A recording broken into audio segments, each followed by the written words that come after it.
Right? We should start now or wait 1 minute. Much.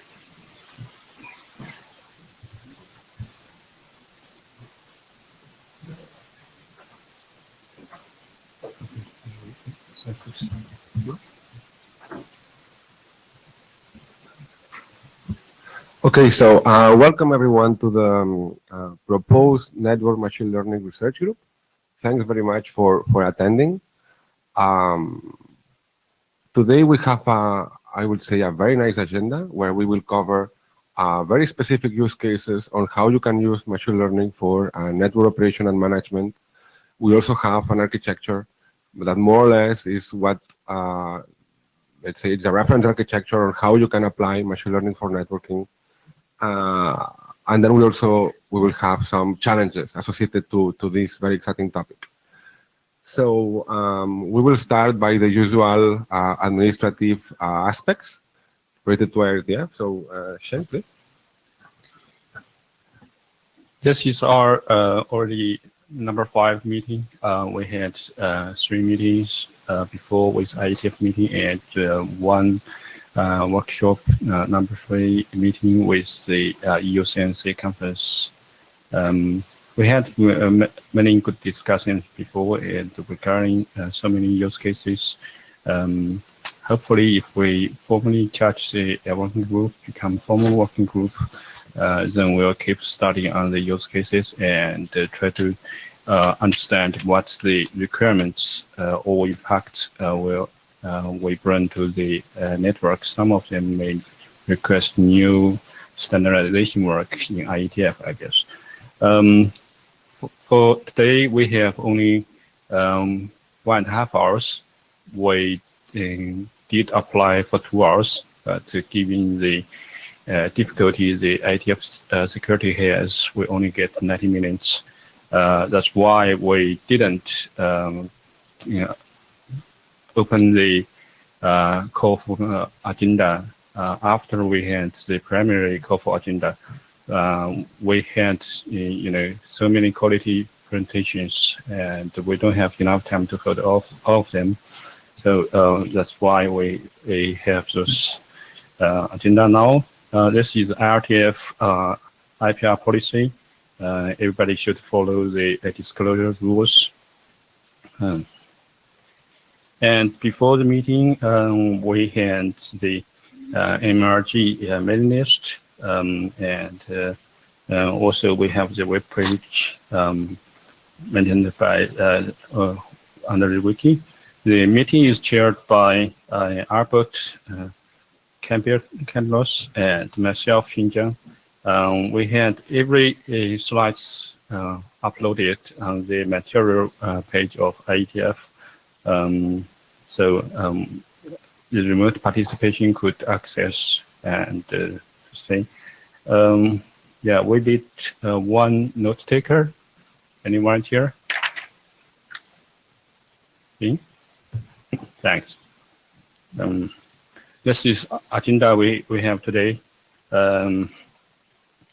We have the explication of machine learning to network management from NDT. And we have the machine learning intelligence and networking challenge opportunity and realities from Diamond Major. We have the intelligence defined network by me. For architecture, we have the service classification in 5G networks by Vina, who's doing that remotely. Hopefully, because that's 5:30 for her. Yeah, we actually, for the primary core agenda, we also have Telefonica, Diego Lopez, and the French Telecom Orange, Stephen Senecio, but they cannot be here on site given the location. So, and that's too early for them from the European. That's why we don't have them in agenda. But hopefully, if we have next meeting in Chicago, we will have them to speak their practice. At the end, we will summary and propose some future activities. Any agenda, Bash? Okay, let's start with Kuhi. So it's my pleasure to sorry, to introduce you to Dr. Shiomoto. I think that from Entity, I think that what we'll present here is a very specific use case on how to apply machine learning, and it follows very well all the whole chain, meaning that from an Infocom paper to a proof of concept. So Dr. Shiomoto, the floor is yours. Oh, thank you very much. Introduction, and thank you. And first of all, I'd like to know how many people are mathematicians in this room? Oh, maybe. And I'm not a mathematician, but I use mathematics to solve the real issue. So I hope you enjoy my talk. And this is the outline of my talk. And I introduce the issue of the network management today we have in Entity. And almost every carrier has similar problem, I think. And then I introduce the concept of the data-driven management. It's using machine learning techniques. How we use machine learning techniques, I will explain the reason why we take this approach. And then I introduce two practice, which Chair introduced. We presented a paper at Infocom 2014 and NOMS 2016. And this is a challenge in network management today. In nutshell, complexity and high expectation to the reliability and the quality is an issue we are now having. And as you know, if we click the URLs, many flows are forked, and it is very complicated traffic. And also the many traffics are encrypted, so it is very difficult to understand what is happening in the network. And also we have many boxes in the network, switches and routers from various vendors, and the middle box and NAT firewall and security and etc. So we have many boxes in the networks from the various vendors. So it is very hard to manage the network today. And also the customer has a very high expectation to our networks because every people are using internet as a usual life. And if we got a lost quality, we lose trust from the customer.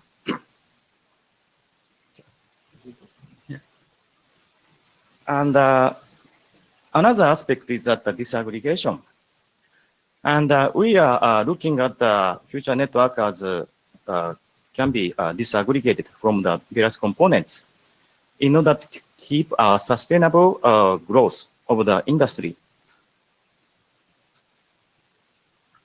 And disaggregation, so today we have a vertical integrated system like routers, switches, and middle box.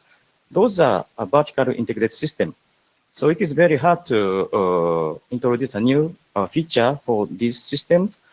And also we have a risk of the end of life of the system if we lose this discontinuity of some key components.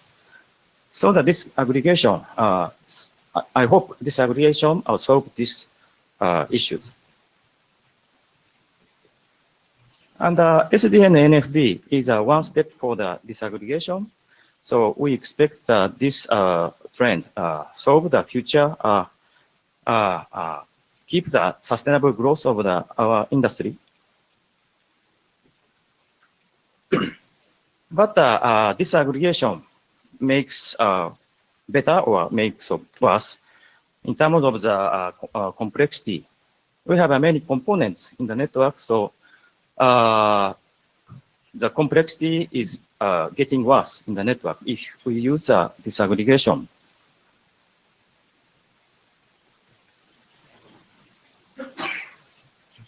And how to deal with these issues. And so far, we are using a mechanics-based approach to manage the network. Mechanics-based is that we understand the complete mechanics of each component, how it works, each component in the network. So build on this understanding, we manage the network so far. But it is very hard to do such task because complexity, increasing complexity. So we are looking at the data-driven approach. It's a holistic approach. We look at the system as a black box, and we look at the input and output, and we make a model from the input and output data. So this is a data-driven approach we call. And we have a variety of data source, and traffic load and performance and log data and travel tickets and SNS message, etc. We have many data sources, and we can make use of this. But this data is kind of numerical or text or a mixture of both. Okay, so I would like to introduce two use cases for the data-driven approach. So we have done so far. This is an Infocom paper, 2014, and this is a collaboration of my colleague. And actually, this is an academic paper, but we implemented part of this technology in as a tool, and our company are using in operation for the daily use for the maintaining a list of the syslog message. Okay, this is a background, and I almost explained why we use this. We take this approach, and but we have many syslog data generated from the network.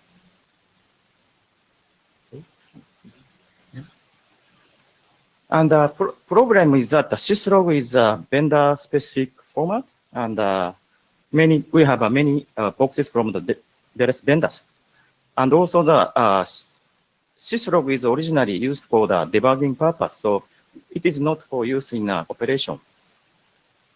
And we have a bunch of syslog message generated if we run a nationwide network. So the analyzing log is trouble. The challenge for us. And this is a research goal. We would like to mine the bunch of huge syslog data. Okay. And why we mine the syslog? We can find new alarm rules for the operator, and we can find a quick understanding of the root cause. And hopefully, we can find a silent failure. It is a very serious problem. And this is a key idea. And we have a bunch of huge syslog data. And we modeled it as a three-dimension matrix called the tensor. And one axis is spatial, and another axis is temporal, and another is a syslog message type. So we model the whole syslog data like this. We understand what is happening in the network. So that we developed two technologies. One is a static template extraction technique. As I mentioned earlier, the syslog is a vendor-specific format. That we don't want to have a prior message, prior knowledge to understand the syslog message. So we use a machine learning technique to extract the template from the syslog data without prior knowledge. The second technique is LT, log tensor factorization technique. I explained the key idea in the previous slide, and we decompose the syslog message into the three we model the syslog message as a three-dimensional matrix, and we extract the relationship between the syslog template to the network event using the machine learning technique. This is the first approach.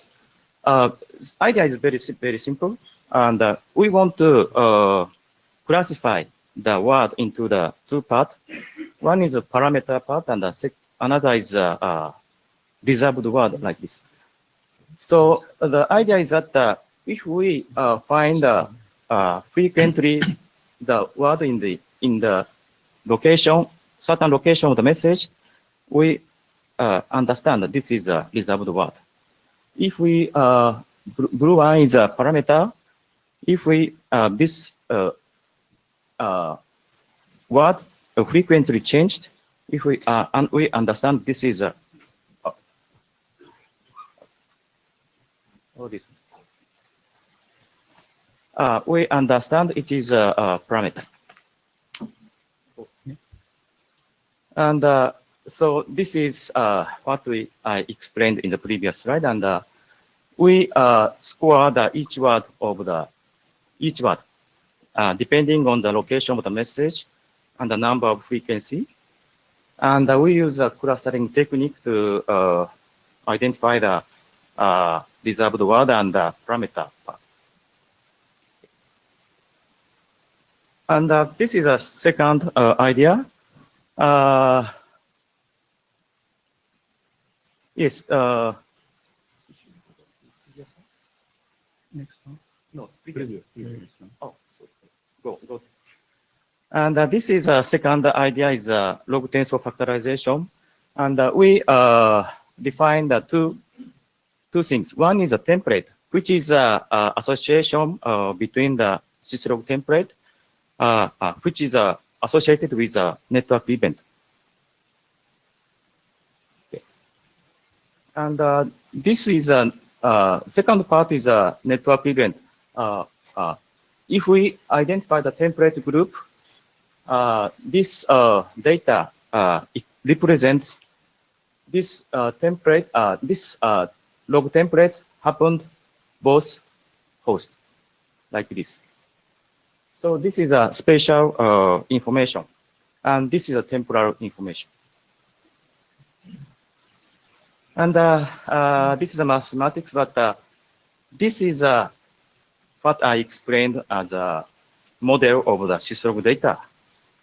And spatial, and the temporal, and the message, log message. And we decomposed this three-dimensional matrix into three parts.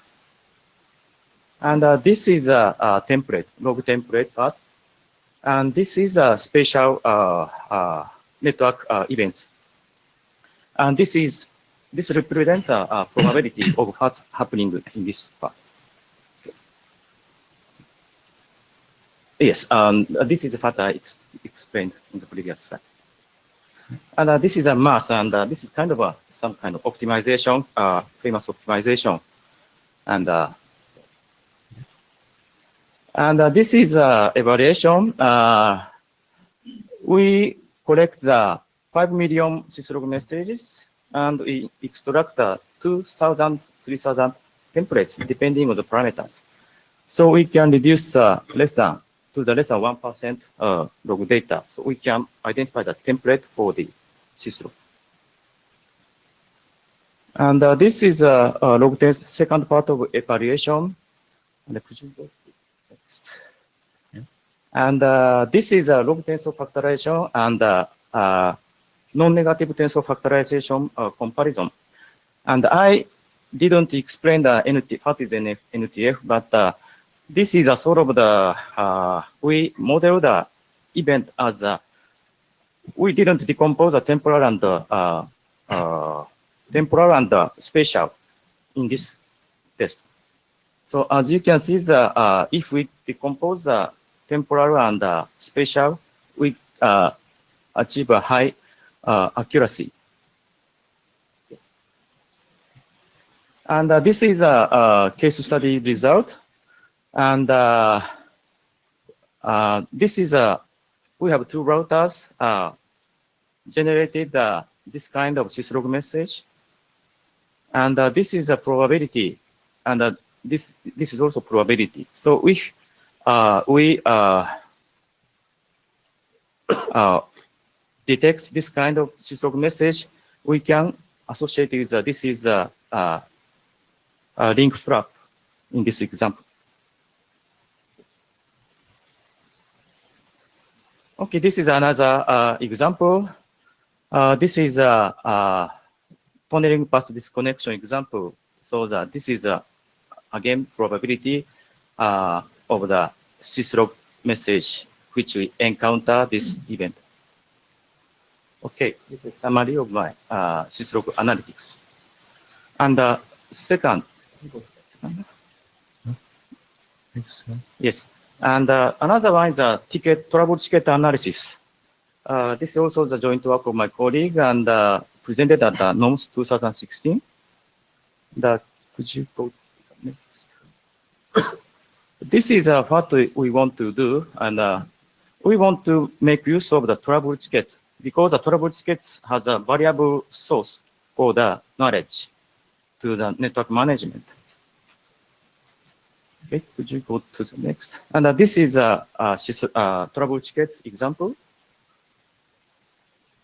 And our goal is automatically extract the workflow from the bunch of trouble tickets for the similar network trouble.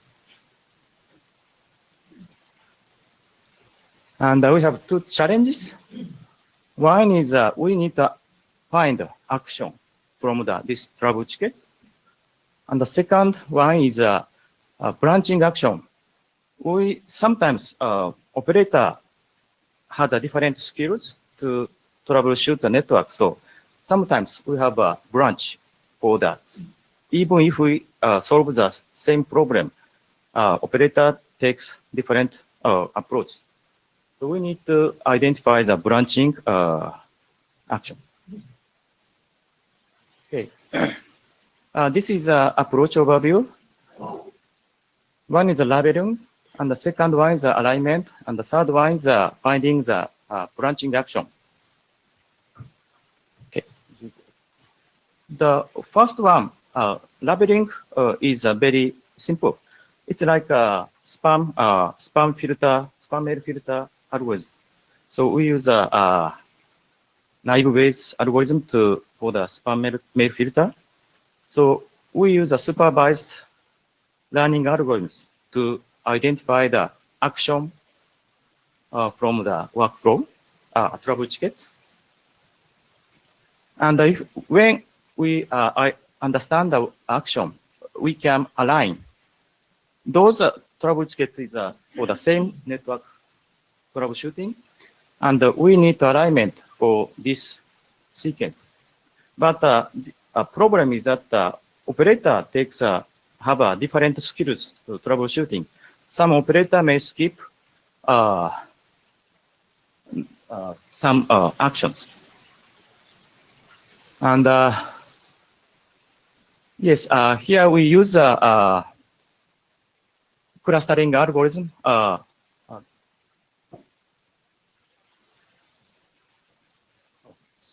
Yes. Could you go back? Yes, clustering algorithms. Could you go previous one? Previous one. Oh, okay. No. Oh, that's fine. That's fine. Yes. In order to solve the previous problem, we make a dynamic programming approach and some sort of similarity measure. We use the similarity measures. Okay. Could you? And finally, we need to find a branching action. So problem here is that we have some dummy branch action.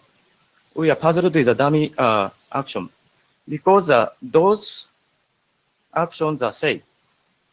Some experienced operator just write a replace module, but some young operator write this kind of sequence. But those are same.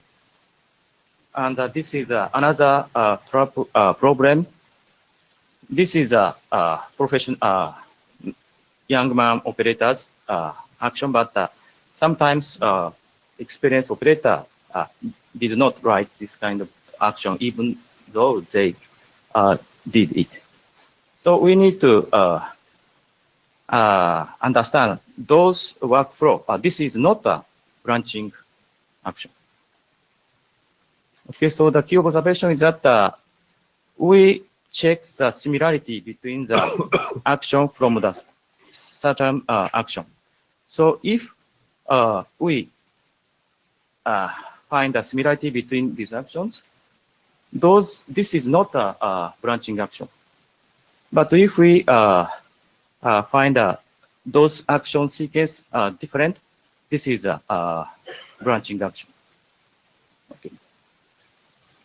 And this is a mathematics, and I can skip here. And this is experiments.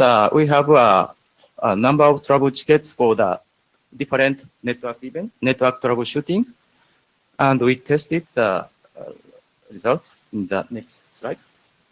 And this is precision and recalls. And precision means that how accurately we identify the action, and recall is how we cover the target action. So as you can see, those are very high number, and we are very satisfied with this result. Okay. And actually, we tested the real work trouble ticket data, and we find extract the workflow like this. Okay. Maybe the next slide is and we also this technology introduced network operation in daily use in a production network, and we expect the machine learning to the network management, correlation and causal inference, and anomaly detection, and root cause analysis, and knowledge discovery. We expect for the network machine learning ability for the network management for this capability. Okay. Also, the prediction, detection, root cause analysis, and recovery is a phase of the network management. So, we argue that machine learning can be applied for every phase of the network operation, I believe. And this is the last slide. And network management is complicated, and it is very hard today. So we are looking at the data-driven approach instead of the mechanics-based approach. So the machine learning is a key technology, but I'm not so mathematician, so we need some sort of expert in this domain to make the network management better. Thank you for your attention. Thank you, Dr. Shimoto. So is there any question, comments?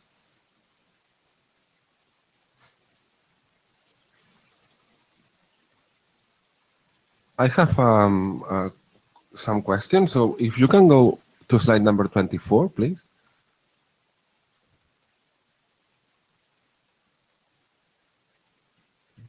Yeah, because I believe that at the end, this is the final result, meaning what you learn out of your data. What I don't understand very well is what are the probabilities? This is the correlation probabilities, meaning if event A happens, the probability of event B happening is this one? This is one of the example, and actually, we use this technique to understand to maintain the list of the syslog message. Mm-hmm. Actually, the operator use a white list of the syslog, black list for the syslog message to pick up the network failure. And but operator need to maintain the such kind of white list, black list. It takes many human labors to maintain that kind of tasks. And because of the syslog messages hard to understand. But if we use these technologies, we can easily map the syslog to the network event. So that's why the operator can use. So Okay. this is just example. Yeah, I know.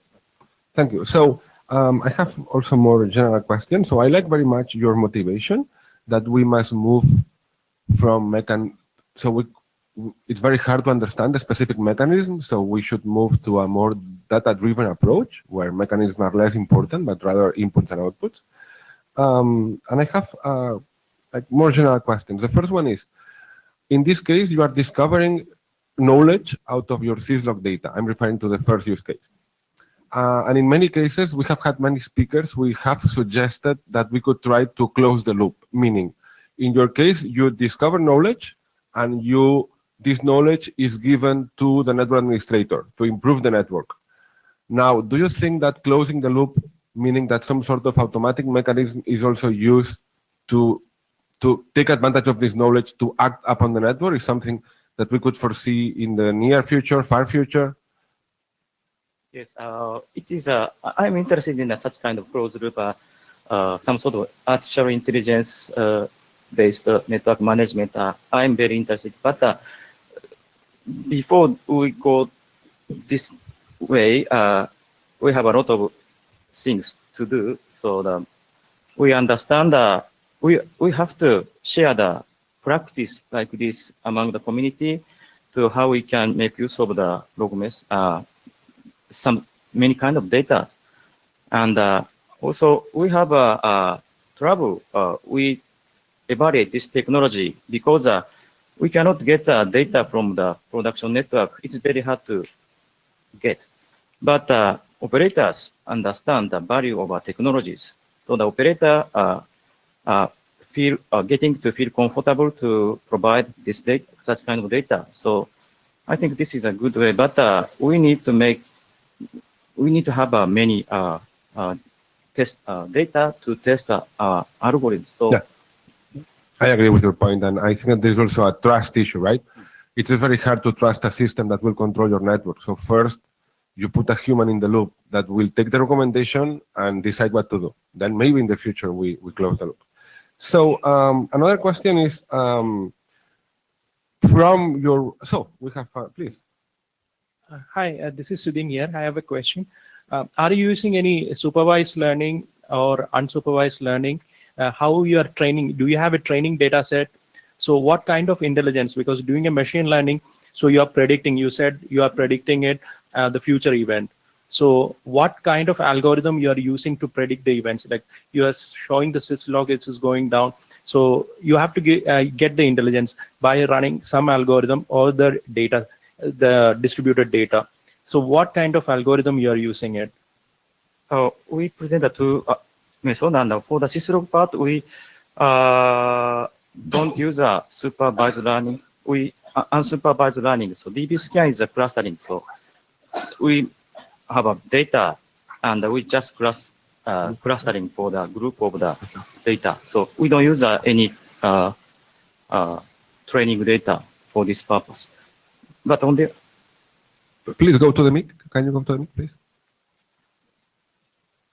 Want to have no Vodafone. Does it mean that your decomposition of your big tensor at the very end is similar to a machine learning program which detects a pattern?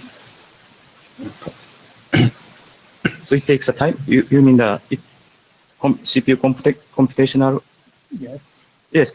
It factorization takes a lot of CPU power. So this is kind of offline based for this technique. Is it the answer? Okay. So how do you reach the conclusion? I mean, you have to have some algorithm to study the data, apply some analytics, I mean, mathematical formula to reach to a conclusion to say predicting, okay, this happens here. I mean, you have shown Bayesian probability. So could you please explain how you are applying the Bayesian probability in this to calculating this? Oh, this is a result of the optimization process factorization, matrix factorization. So we find a probability by matrix into the 3 pieces. So we can get the number for the probability. So it's something of mathematics.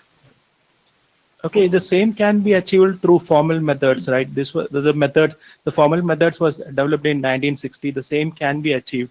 I'll just say input though. Thank you. Also, I use for the second method, we use supervised learning, and we collect training data for the some network trouble, and it is very important to how many big data do we need to train the system. So this is another issue for the supervised learning. This is Bing Liu. First of all, thank you. I think you really point out some essential requirement of how operators could see expectations for the machine learning technology. And I have two specific questions. The first one is regarding to the log analysis, because I always heard that processing the raw log data is always a big challenge.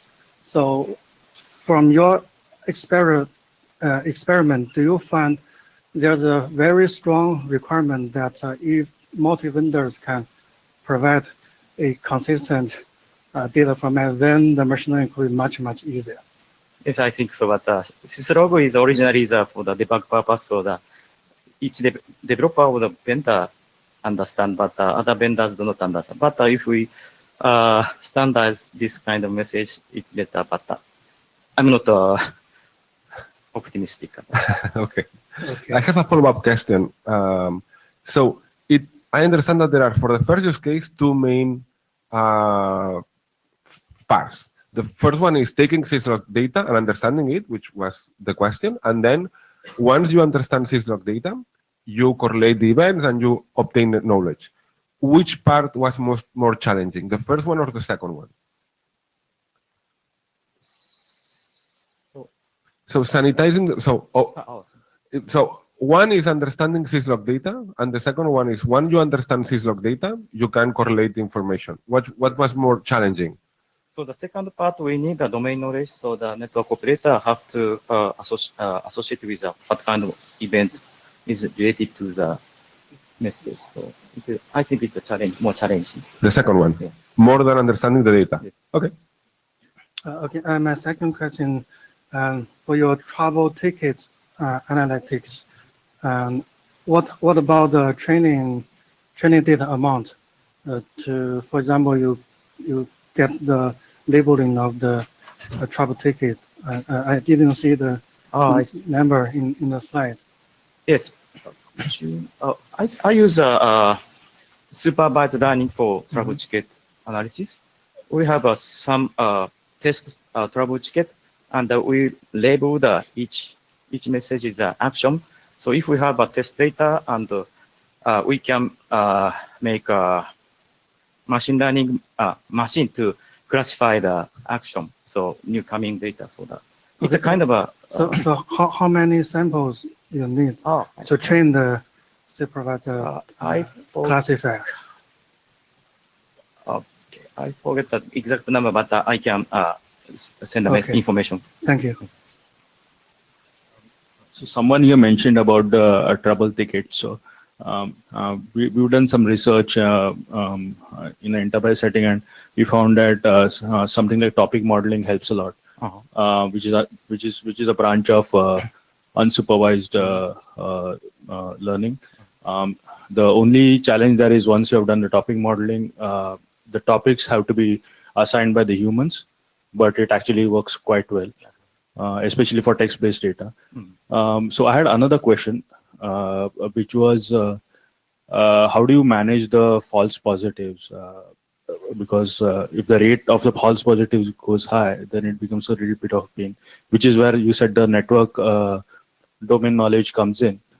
But you know how much of an overhead that was, weeding out the false positives after doing this process. What do you mean by false positive in the travel ticket? Right. Like the classifier says, okay, these events are correlated and something could happen, but it may or may not happen, right? Okay, so in the trouble ticket, we identify that this is an action. This line is an action for some action. So That's even worse because if you're assigning action based on probabilities, right? The thing there might be an anomaly, and then you assign an action. Hopefully, it doesn't have any effect on the network, but if it does, then it might change the network for the worse. yes. So you mean that maybe we need to domain knowledge to. Right. Like for example, let me make it even more give a very specific example. So if you say A and B occur together, then maybe C should be the action. Now A and B happen mostly all the time in 99.9% of the time, but in 0.1% of the time, A and B can occur, but C may not be the action in that case. And maybe it is maybe the action is maybe changing something in the network. During that 0.1% of the time, you will have trouble because you are not supposed to make that change, but it happened, right? So that's what I'm saying. Like when the false positive happens, typically that it feels that there has to be, depending on how the false positive rate is, typically there should be some kind of human intervention. So I just wanted, what was your experience in that? Have you experienced something related to that? Maybe I think we can deal with branching probability from the workflow. Right. So Yeah. I show the branching sequence of the workflow. If we 99% go this way and the 1% go this way. So this is I think we can extract this kind of workflow. We can avoid this situation. Yeah, yeah. From my understanding, up to now, most of machine learning mechanism is based on the analysis. It's actually some kind of ignores the the corner cases. But if we could build up a evaluation system to check whether the result from machine learning is doing something good or not, independently from the machine learning mechanisms. So we have the double check. Right. After that, only maybe until then we could apply the machine learning in a full closed control loop. Otherwise, up to now, there's more mechanism used for analysis rather than directly control. Right. And the reason I asked is, like, typically what happens is when you have a probability-based system, you probably want to have something like business rules as well. Right? Maybe so in that 0.1%, right? You maybe shut down one link, for example, but you might have a rule-based system saying that never do this. So you have a probabilistic system and you have maybe a statistics or a rule-based system. And human intervention, or maybe a human intervention without the statistical system. So that is where I've seen, like, just a probabilistic system never typically works in a real world environment. I fully agree. Yeah. So I have a very last question. So you mentioned on your motivation again that we need, and the conclusion that we need to bridge data science with network engineering, which is something very challenging, and this is what we're trying to do.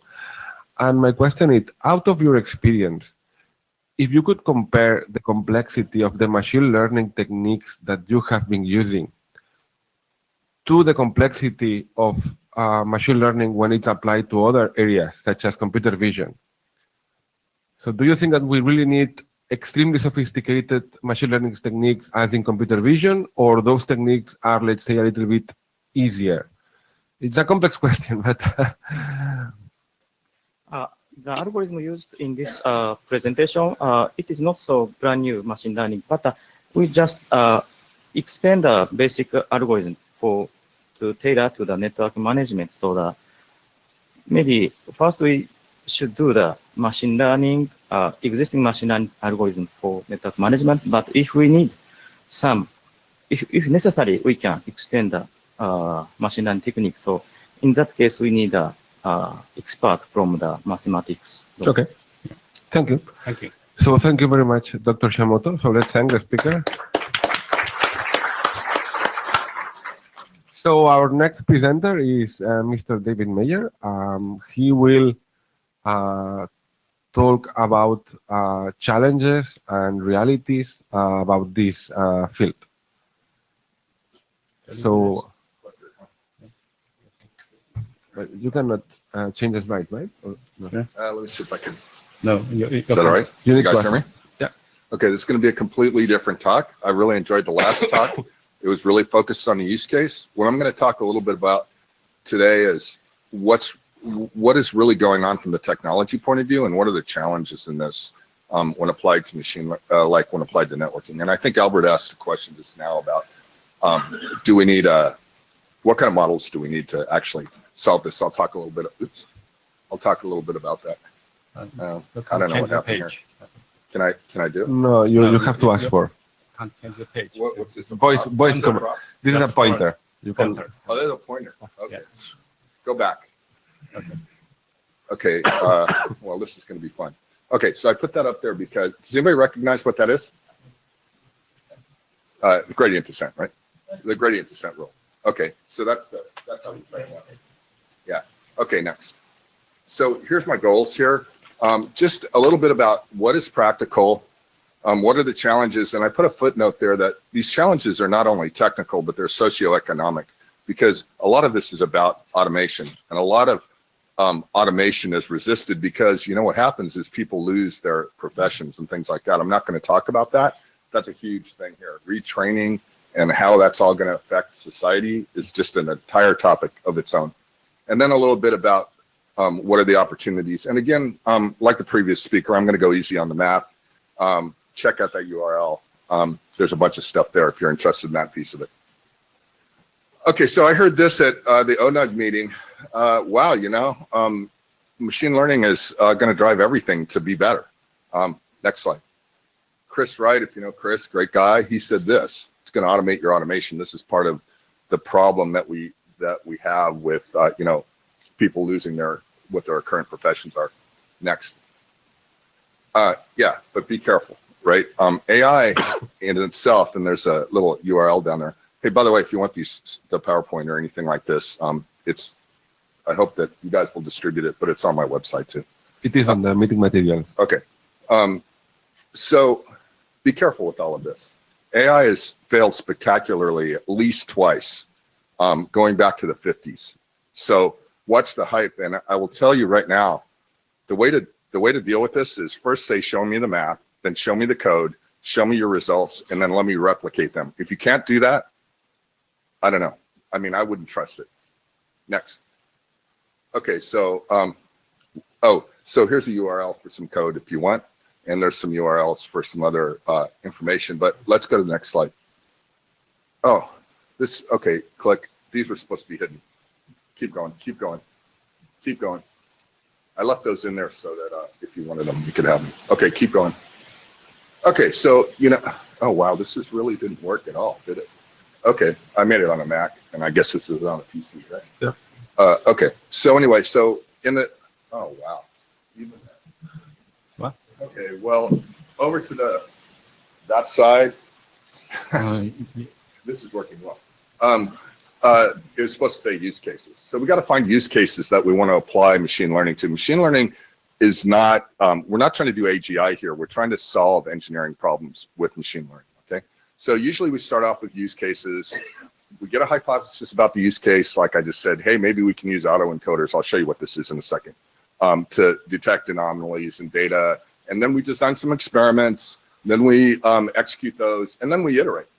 Machine learning is an empirical science, deeply empirical science. It takes a lot of compute, a lot of time to do this. So we, you know, in this cycle, what I did was I used workflow automation to make that happen fast, because you got to do this a lot in order to make this work. It's an empirical science. So next. So we've heard a lot about the successes of machine learning, all the hype. Where's it been? Hey, this is going to be hard to do because I built this with bills and they're all blown away. So I'll do my best. But so first off, where the successes have been are in this in these perceptual tasks, like Albert mentioned, vision, natural language processing, reinforcement learning for robotics, things like that. That's supposed to be the picture on the top. That's a convolutional neural network. That's state-of-the-art performance on vision. There's all kinds of statistical approaches. We just saw some of this. Some of it's based on Bayesian kind of approaches. Somebody talked about naive Bayes earlier. I'll just mention here, let's see what I can do with this. There's a problem here. Naive Bayes is really nice, but the problem here is that the evidence, the probability of the evidence, this thing, this is actually what's called the marginal likelihood. That's not tractable for any interesting problem. So you need things like approximate inference, variational inference, and things like that. So you got to know a little bit about that. Some anomaly detection has been successful. And what's really driven all of this, what's going on? Why is this all happening? Why are we even here? There's kind of 3 or 4 different things. One are these three fellows right here, Jeff Hinton, Jan LeCun, and Joshua. There were theoretical breakthroughs in 2006 that allowed us to train deep nets and overcame what was called a vanishing gradient problem. We can talk about what that is if people want to know. The second thing that happened was compute. There's more compute. When these guys first started trying to do this back in the 80s, compute was about literally 1 million times too slow. And then the advent of the hyperscales, Google, Facebook, Baidu, whatever, gave us data. And then now, recently, talent pipelines are filling up. So through universities and things like that. And so we've seen relatively little progress in the network space compared to this. Now, why is that? Well, it's because, can you back up one? It's really tough. It's because of these 2 things. That was part of the build right there. But because of, we can get the theoretical breakthroughs here in networking. This stuff's all available to us. We can get the compute. That's not magic. Well, a little bit, but it's not difficult to get. Getting the data and getting the talent are the problems. So let's talk about that for a second. I'm trying to catch up on the agenda. So these standardized, not standardized in IETF sense, but data sets that everybody can work out on, have been just crucial to the success of machine learning. So that we've seen so far. So these are things like the MNIST digit database, ImageNet, 6 million images. Other things like the Allen Institute for Computer Science is now archiving data sets so people can use them, all kinds of things like that. But this allows for direct comparison of the performance of your learning algorithm and your inference algorithm on these different data sets. So direct comparisons. And the result of this is just the steady ratcheting down of error rates on these things. And now they're superhuman. So object and scene recognition, better than people. NLP voice recognition, this is Andrew Ning's stuff over here. This is in the 99 percentile. That's what makes things like Alexa usable or other things like that. Things like AlphaGo that can actually learn via reinforcement learning in different ways. And there's lots of these things. But the point I wanted to make here is that we just have nothing like this for networking, nothing. And I'll just say that most of the data sets are either toy, they're overly noisy, they're incomplete, they're unnormalized. You have to really, I think the previous speaker mentioned how much you have to work on these data sets before you can even start doing machine learning. Worse, many of them are proprietary. Service providers don't like to let you have their data, they're proprietary. Much of the data is of forms that aren't that easy to use, like maybe they're time series as opposed to IID. IID means independent, identically distributed. If you can make that assumption, you can do all kinds of interesting stuff.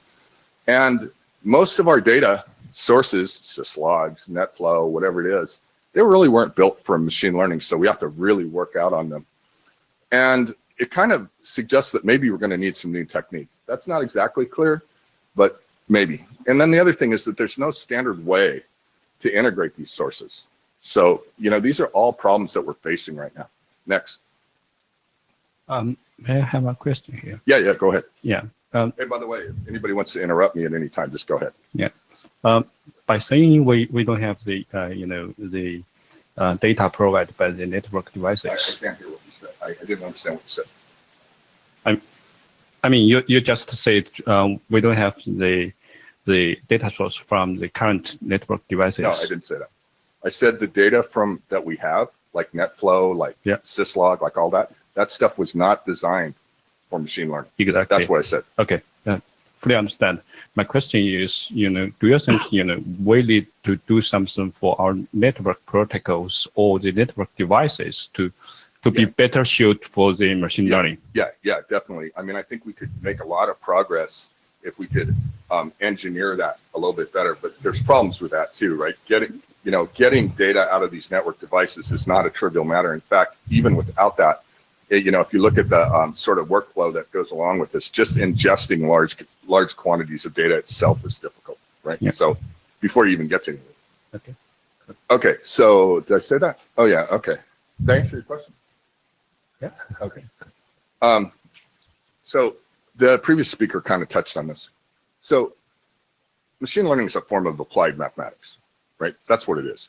And it's multidisciplinary and it's empirical. So all of these things are playing together with these talent pipelines. Most of us network engineers, that's us, really don't have backgrounds that include the kind of mathematical training that you might need for this, most of us. And here's a kind of a little pie chart that shows you, but suffice it to say, you need some chops.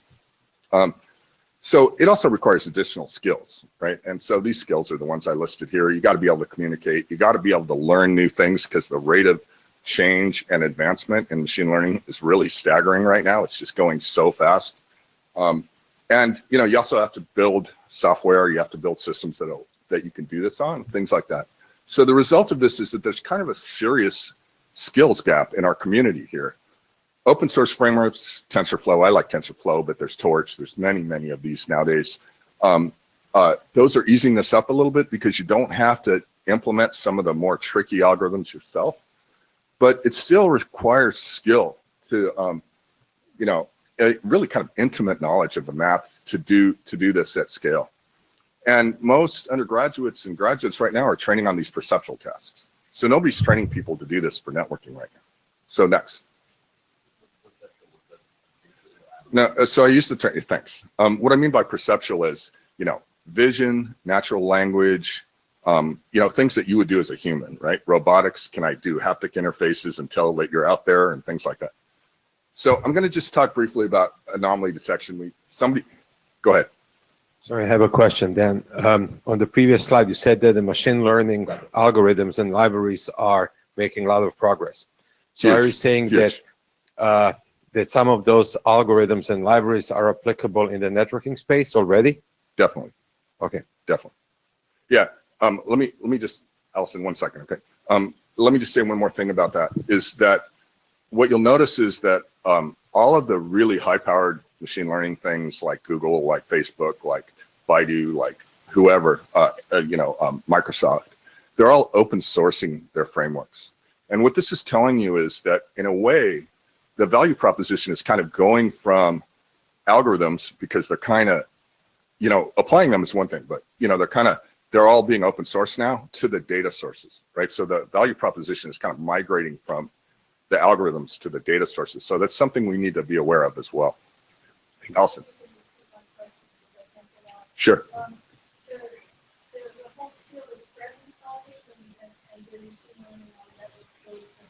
Yeah.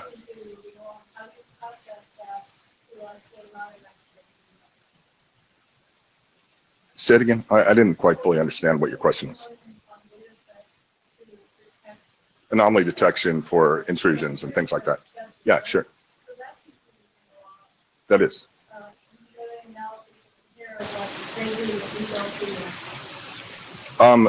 Yeah, I mean, generally okay, she's asking about threat intelligence and how that's derived via machine learning and basically, and on network data like flow data and things like that, right? And or syslogs, right? Most of that is about finding anomalies, computing a baseline, and then trying to either classify the event or just saying it's being generated by a different process. I'll talk about that in just a second, but that, yes, it's kind of the same thing. In a way, people need to remember, or people might want to remember, that learning is a very, very general thing. It's not really specific to networking. Learning itself is very general, and we use the same algorithms to do all these things. So next. Trying to make it sorry, let me break a little bit the agenda. I have a follow-up question to what Alison said. I think that something different is that we are trying to also apply these kind of techniques to control and management, which has not been done. To what? To what? A network control and management. Yeah, I'll get there. Okay. Yeah. Okay. Sorry. And let me follow up with what you were saying. So you bring pretty much two ideas. So we are missing, or we need a talent pipeline and data set. Okay. Yeah. Okay. So as for the data, we discussed this on the last meeting. But as for the talent, so we need to bridge, as Dr. Shimoto was saying, we need to bridge data science with network engineering. Now, my question is, do you think that we will take people from data science and we will teach them network engineering, or we will have network engineers and we will teach them data science? Both. Both. Both. It has to be. It has to be because, as I said earlier, it's a multidisciplinary kind of discipline, and you really cannot build use cases in a vacuum. So you need to know what these algorithms are doing. And especially if you want to do it at scale, you need to have intimate knowledge of what they're doing. But let me then put an example. So typically, network engineers are pretty much all of them are taught Markov chains, which is a mathematical tool for network modeling. So why machine learning is that different from being taught Markov chains? It's not. It's just that these kind of techniques haven't been taught to network engineers yet. I know. But my point is, in the past, network engineers, so you didn't pick a mathematician and you teach them network engineering to do Markov chains. What we did was the opposite. We were teaching network engineers Markov chains. So to me, the answer is we will have network engineers which know about machine learning, not the other way around. Yeah, I'm not arguing that. Okay. I mean, I agree with you. Okay. I agree with you. Okay. In fact, that's what I am. Okay. Right? I mean, That's what we are pretty much. yeah. Okay, so let's just talk briefly about anomaly detection. So anomaly detection is the idea that you have some kind of what you're imagining. You know what? I kind of lost my flow on this because my slides got kind of broken here. So I'm going to have to kind of back up and say some things that I wanted to say earlier. But basically, when you see data from the network, what you're assuming is that there's some process somewhere that's generating this data. And what you really want to do, it's like a proxy for it, right? And what you really want to do is you want to understand that process, right? And so in the case of anomaly detection, what you're thinking is that you have some kind of maybe baseline or some idea of what it is. And that kind of tells you that this is the normal process of how this data is generated, the so-called data generating distribution. And in anomaly detection, what you're imagining is that, well, the first thing is that you find some data that doesn't conform to that baseline, right? And so you assume that it's being generated by some different process, like an attack, for example, right? And this, so these data don't conform to some kind of normal, some idea of normal, some baseline that you've built. And this actually has a lot of implications. And I want to say this earlier, and now I'm remembering. But basically, we really want to understand what assumptions we're making here. And in the case of anomaly detection, what we're assuming is, with this idea of baseline, is that there's some what's called stationary distribution. The distribution that's there is the normal distribution.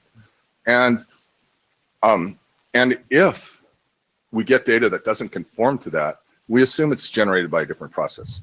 Now, that assumption of stationary distribution just doesn't hold, especially in the security setting, because it's generally an adversarial relationship. And if you're attacking me and I prevent that attack, you'll do something different. Hence, the distribution and the process that's being generating that data is changed. So this is a big problem. And I just showed you a kind of a picture here. Look at the one on the right. It's a little bit easier, just the one class classifier. These are the normal things. Somehow my anomaly detection algorithm decides that these two outliers aren't part of the same thing, and you declare an anomaly. And there's a lot of ways to do this. Somebody mentioned clustering. So millions of ways to do clustering: k-means, nearest neighbors, PCA, autoencoders. These are all methods to do dimension reduction, which is really what you want to do because you believe, or at least the algorithm believes, that somewhere inside this data is a lower dimensional form of this data, like a code, that actually includes all the information that you need. And if you could get it to go into a lower dimension, then you can compute much better, right? and you need fewer samples. So keep going. Oh, well, 1 second. This is what. So sorry to interrupt. We're really out of agenda. If you can wrap up like in 2-3 minutes. We won't And carry it that's the away. end of my talk. No, come on. All right, go to the next slide. I don't know. Oh man, these are so broken. I'm sorry about this, folks. I wanted to show you, there's some other thing underneath there, and that was a build. I wanted to show you how you could do anomaly detection on a simple data set, which was MNIST. I'm showing you here. I used MNIST because it's so much easier to visualize the data that's like something that's in your experience. If it's network data, you don't know what it is. It's just, so here MNIST is these 28 by 28 handwritten digits. MNIST means modified NIST.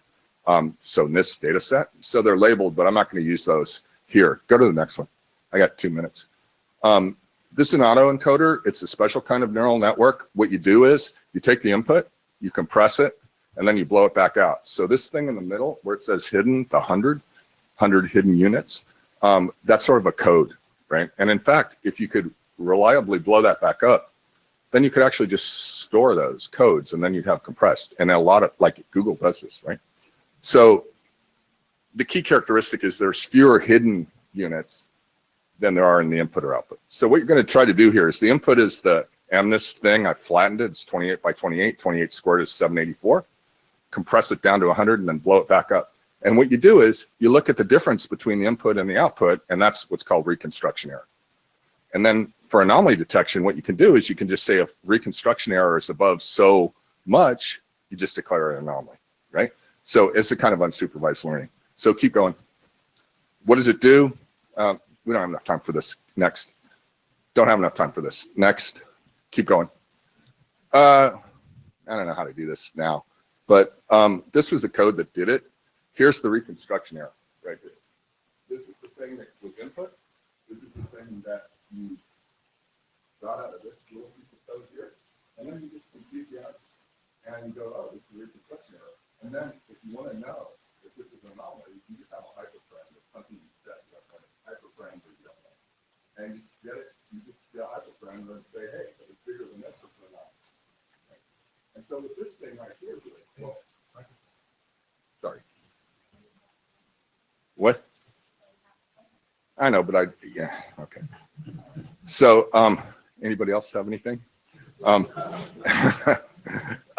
So that code's right there if you want to run it. There's an IPython or a Jupyter notebook there too, if you like that better. So go to the next one. So this is what this thing did. I just printed out, if I use one example, the raw data is on the top and the reconstruction's on the bottom. Now in the one example, the reason the reconstruction looks random is because it is random. The weights were initialized to random, right? After 10, you're looking at it and going, it's, I don't know, it's getting better. After 100, it's getting a little better. And at 1,000, it's kind of looking good, right? And so what's happening here is that that little autoencoder that we showed, it gets low reconstruction error on digits on 28 by 28 bitmaps that were from this data set, and high reconstruction error on anything else. So you can declare an anomaly, right? If it's high reconstruction, it's pretty easy, right? This is a mean squared error, if you know that kind of stuff. So maybe we could jump to the conclusions because we're really out of time. I'm really sorry. It's all right. Okay. Keep going. Keep going. Keep going. Keep going. Keep going. Keep going. Keep going. So maybe this is the right summary. There's lots of network data. It's not really standardized, labeled and unlabeled. But like I said, most of these things aren't designed for machine learning. There's lots of frameworks, so you don't have to, you can get a lot done without knowing things, but again, at scale, you still need to be able to know. Skills gap I was talking about still persists, and it still requires skills to build good networks, find good settings, prevent things like overfitting, if you know this kind of stuff. I don't have time to talk about it, but what I'm telling you is you're going to see this everywhere, so you need to start learning about it and learning what it means to you. So I don't know if that's all I have. Maybe I got out for you. Okay, let me just say one more thing. Actually, can I ask you a question? Yeah. You had a slide, how is this applicable to us? How is this applicable to networking? I would be really curious to hear that. How, which is, This, because you said, how is this applicable? You had the slide that said, how is this applicable to networking? And you just said next. well, that's because they asked me to do that. Yeah, I know that, but I would be curious to hear that. Well, so you can do the same thing. So what these turn out to be is, what I did was, it's a 28 by 28 digits. I think this is what you're asking. 28 by 28 bitmap, right? So what I did was I just flattened it. So now it's 768, or was it 784 bits long, right? Well, that's just a vector of what are called features. Now, if we have features from our network and we pick the right ones, that's another issue, feature engineering, then we can use exactly the same technology. Now, this didn't classify. Remember, this just is a binary. It's part of this thing or it's not part of this thing. You can also classify, but I didn't want to show that network because first off, I wouldn't have had time and it's a little bit more complicated. So yeah, you could use the same kind of thing. Okay, so go to the next one. I just want to say one thing about this. There's all these interesting things going on out here, but let me show you this one here on the bottom, in this box right here. So there's 28 by 28 grayscale images, right? So how many, suppose there's 8 bits of grayscale. Now, how many such images are there? Well, there's 256 to the 784, just a massive number of these images, right? The autoencoder, I didn't get to show you this, but 784 times 100 plus 100 times 784 is 1,000 or 156,800.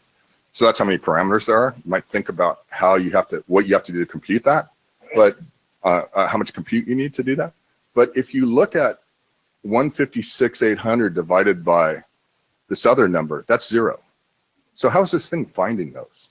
That's a beautiful mystery, And actually this paper here, Physics Perspective, tries to talk a little bit about the physics of this, right? But there's all kinds of beautiful mysteries in here that we can work on and that are applicable to us. So Okay. I think I'm done. Thank you very much. Yeah. So let's thank Dave. So let's move on. Next is Jen. He will present some sort of an architecture, a common architecture to apply machine learning to networks. We are not claiming that this is the architecture, but this is a good example for people to understand more or less which kind of things we could do. So Shen? Yeah.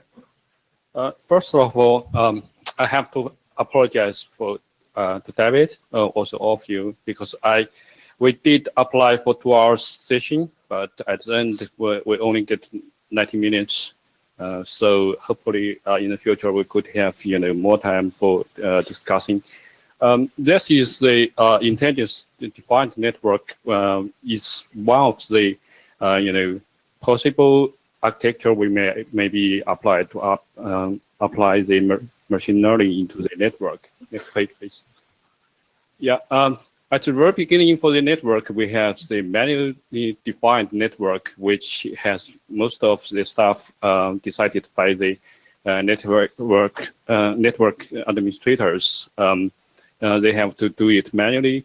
For the last 5 to 7 years, we had the software-defined network, which in which we have the netconf Yang, and also for the lossbound interface, we have the abstract description for the application requirements. Then translate that into the detailed forwarding table. That saves a lot of manpower for the network operators. It gets the semantic autonomic, but still the hard decision has to be made by the human beings. What we can see here is with the new mechanism machine learning, what we would like to have the machines to learn the patterns of the network, like the traffic, like the application patterns. Then it may be possible to find a model to match the learned patterns and to make the decision for the network, how to run it, how to redirect the traffics to be better performance. That's the vision we want. Well, at the end, we hopefully to get the full autonomic with very minimal cost. Next page, please. This is a reference module based on the SDN or controllers already deployed.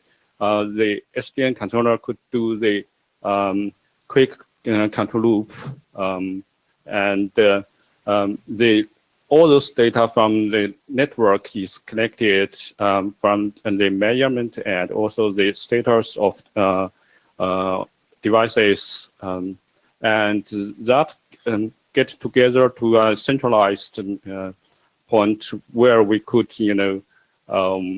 apply the machine learning algorithms to decide the policy, how we would like the network to be run, and how would like the network to be optimized.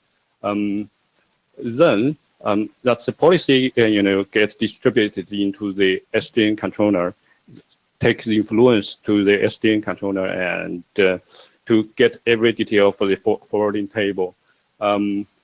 We also take in account for the customer order and the management interventions. That is also another input for the machine learning algorithm. And we hopefully will also have the API for the network requirements. Next page, please. What we did here is actually restructure the network towards a better machine learning based autonomic control and management. Just like what David said, for the current networks, the network and the network prototypes does not, generate enough data or the right data for the machine learning mechanisms. So probably we need to ask the question, if we want to apply the machine learning for the real-time management control for the network, what the data we need, and how we get that those data from the network devices. Obviously, we don't have sufficient data for now. Then what's the next step? For us, hopefully, this we'll say this is a network research issue rather than the machine learning research. The machine learning research already there. We have the those generic mechanisms, generic algorithms. The machine learning experts have maybe little or minimal interesting to learn the network. But as a network experts, we do have the motivation to learn at least some minimal knowledge of machine learning, so that we could use the new way to modeling the network to modeling the network data. And the rolling out of the machine learning managed network could be incrementally from the SDN-based network, and it also could be incrementally, case by case, depends on what the network and tasks we set up, and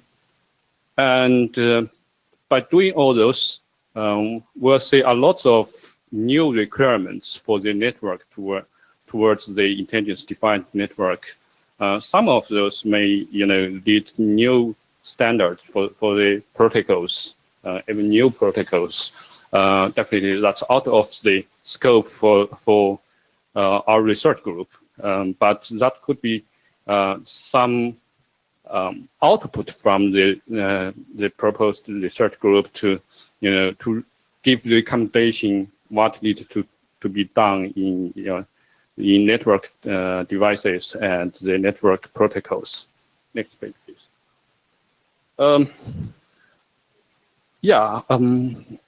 We could talk a lot, a days to talking about the availability of the network data.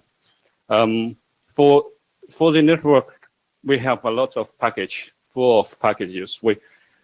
For most of packages, we surely know what the size is, but for most of the packages, we don't know what the latency is, what the path it is. That depends on the measurement, but up to now, those measurements is most based on the, simply, and that has some kind of representable, but still a lot of information lost. We don't have the exactly data for each package, and up to now we have we don't really know the network flow. For example, from the very first package, you never know it's going to be a very large and long-term flow or just 2 or 3 packages. As network devices, we can only know afterwards. But in different scenarios, like data center in Facebook or Google, they maybe face a different issue for their network because they generate this flows. So if they decided to generate a large long-term data flow, they could, use the flow-aware information to manage the traffics. Also use machine learning. And as we said, the current data is in different formats. Not only because the multiple vendor, also because the current protocol defined may not be, unifies the data. So that means for the machine learning, we have to do some probe proceedings before we can apply machine learning. That's actually a lot of work, and sometimes even more difficult than the machine learning research itself. And the network is complicated. We actually need to correlate from multiple tasks and multiple perspectives. Some of those tasks may, influence to each other. And the data selection is also the one of the main issue for applying machine learning. Sometimes we have more data than we need, and we cannot allow to transfer every data. For example, if we have the data for each package, consider how many data we have and how could we gather them, over networks. That's too much overhead for the network by itself. And the quantity of data is also a big issue. Where is the enough quantity to be sufficient, and where those data will be stored? And if we want to apply the supervised learning, who could do the label for those data? Next page. On our side, if we has the machine learning mechanism, we get the result from the machine learning algorithms. We also need to design, what kind of the output we want to get from the machine learning algorithms, and whether they are applicable to the network. If we want to manage the network in a very large network-wide, then that means we cannot go very deep for every parameters on every devices. That's too much to ask. So probably what we could do is only on the policy level, but up to now we don't have the the unified description for policies, and the scalability. When the network become larger and larger, the machine learning mechanism may take much longer time to get to the result. And if we want to use machine learning to manage a large scale network, how long time we have to face for training? If we are talking about the controlling of the networks, that means almost everything should be done in real time. Yeah, we always think, the machine learning mechanism itself is something very, very difficult. We have a lot of mathematical knowledge to learn in order to apply the machine learning mechanism. we can't do that. We can't transfer every network experts into the machine learning experts. So that means we have to set up a way, an easy way for network experts to be able to apply their knowledge into the machine learning based intelligence. Next page, please. So this is how we separate the network issue and the machine learning issue. So what we want to achieve is by this reference model, then we can make it easier for the network experts to create the tasks. Only those blue box are, really the machine learning experts get to do. Actually, for the platform, we already have so many open source machine learning platform from the open source world. So they has all those generic algorithms, and they management the data, and they distribute the computing tasks. So what we would have is for the to have the interface to collect the data and select the data, to do the proceedings, to make the data be able to applied by machine learning. And we had the network policy task management function to do the training and to make the design, because sometimes training may be offline, take a long time, and we have to have the real-time design mechanisms which just apply the result from the machine learning. So then that could be in almost real time. And we have the intelligence network task description interface, so that the network experts could just describe the network tasks based on their network knowledge. Next page, please. This is an example how network experts could create the intelligence tasks very easily. Those network experts create just need very minimum machine learning knowledge. For the first example is traffic protection. The network experts just need to describe the task, like to protect the traffic after 10 seconds or 30 seconds or 2 minutes, and where to. The task is only applied to select keynotes, which may have the traffic congestion highly possible. And they also could describe the relevant data, what data to be the input of the machine learning. Then we can probably get the result of protection, like they describe the traffic changing in last hour, so that will take big impact to what may happen in next 10 seconds. And the traffic changing yesterday, the same time, and also the traffic changing last week, the same time. That's just describe the what in their knowledge is the most influence elements or data. Then the machine learning expert, the mathematical experts could take over from there. And any other human observed result could become the input.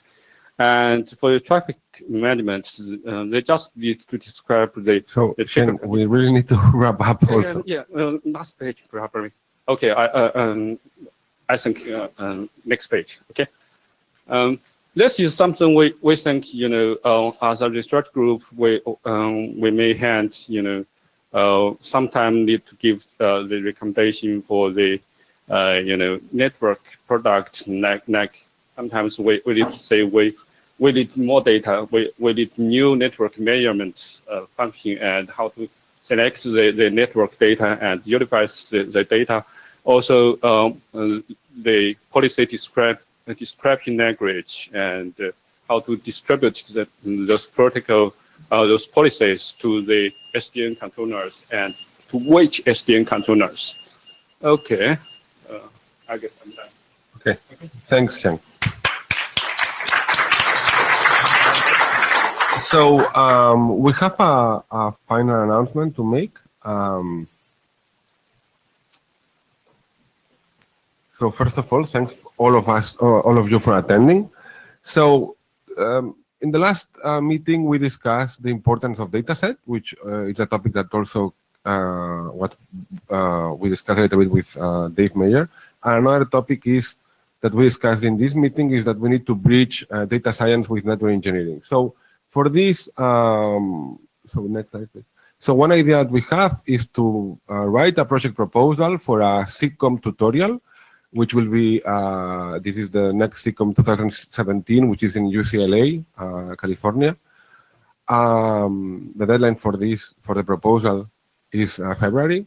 And what we are planning is to have, trying to bridge this gap, we would like to have industrial partners presenting use cases, very similar to what our first presenter did.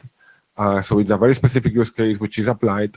And then also to invite open source platforms, as David suggested, on how to have some hands-on experience. So if any of the attendees fall into this category, please contact us. So we will prepare this project proposal. So, so that's it. Thank you very much for attending.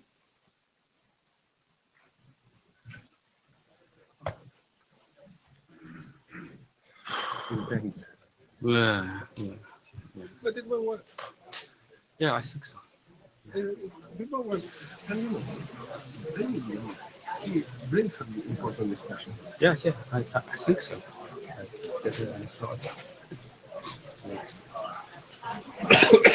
So.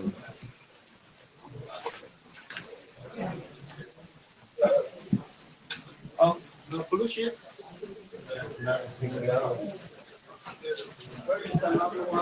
Everybody, make sure your file is